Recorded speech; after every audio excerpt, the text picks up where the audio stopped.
few weeks ago in our program, we were planting a collection of bulbs here at our studio garden to give us a nice, colorful spring display in our outdoor beds. Well, this bulb is an Amaryllis, and it's capable of producing a large display of flowers indoors. And the neat thing about these are that they're so easy to grow, and they also bloom pretty much in the dead of the winter and can really brighten up our homes. Well, the Amaryllis that we have available to us are hybridized from plants that are native to tropical and Central America. In fact, another name for the Amaryllis is the Barbados lily. Well, as you can imagine, since the plants are native to this tropical warm area, they're not going to survive very many winters being planted outdoors here in Oklahoma, but they make a very nice indoor flowering plant. We see these available a lot of the time, this time of the year, in our garden centers, nurseries, and sometimes in department stores and even in supermarkets, because they make a really good Christmas gift. But they're usually in these pre-packaged kits in these little cardboard boxes with a bulb and some potting soil. They have a picture on the box to let you know what color that the flowers are going to be. And Amaryllis come in flower colors of reds, pinks, whites, kind of a salmony orange color, and different variations and combinations of those. Usually the pot will determine how much you're going to pay for it. This metal little tin here will cost a little bit more than just this simple plastic pot. And also, if possible, when you're buying the bulbs, you can see this one has a little window here where you can look inside and actually see the bulb. But you need to just kind of examine it and make sure it's plump and healthy and not crinkled or shriveled up or anything like that. Occasionally, you'll see the plants for sale like this, where they've already been watered, they're growing, and already in bloom. You immediately know what you're going to get if you buy this, but it's not going to last as long. So I would recommend that you buy an unstarted kit like we have right here. That way you get the experience of initiating the growth of the bulb. You'll see those leaves and the flower stalk arise and just watch it get taller every day, and then finally culminating in the unfurling of these large flowers. I think that's probably the neatest reason to grow an Amaryllis, just that excitement and anticipation.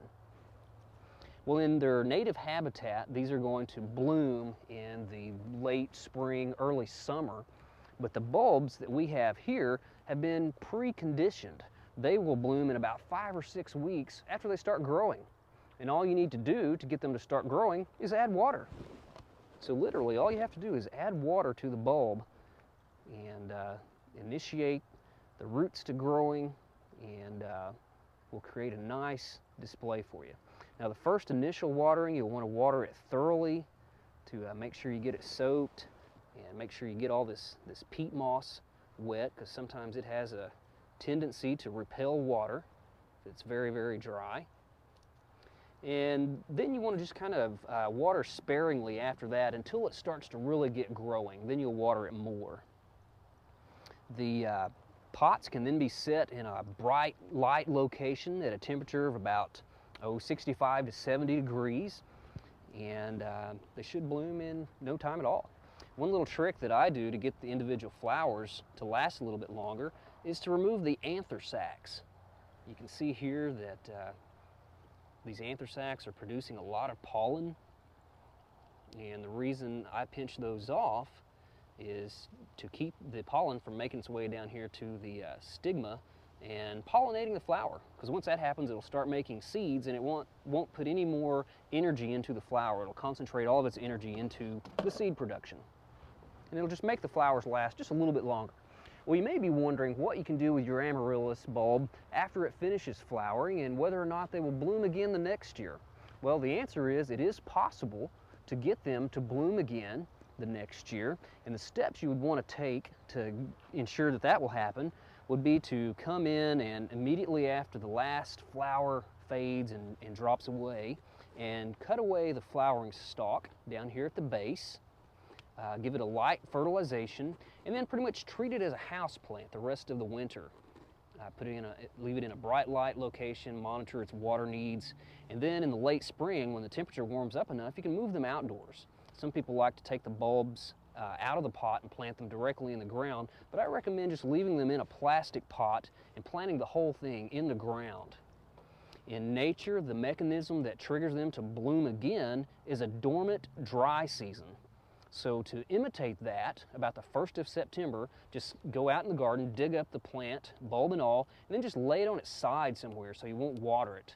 And just leave it and let it dry out for about 4 to 6 weeks. And this will simulate that dry period. Well, after that time is passed, you can take the plant, remove any of the dead leaves, pot it up into some fresh potting soil in the same size of pot, and then you're pretty much back where you started with, where all you have to do is water it again, initiate the growth, and initiate that flower bud one more time. It doesn't work every time, but generally it will rebloom for you. Well, no matter if you're trying to get them to rebloom, growing them for one season only, if you've never grown an amaryllis, I highly recommend it.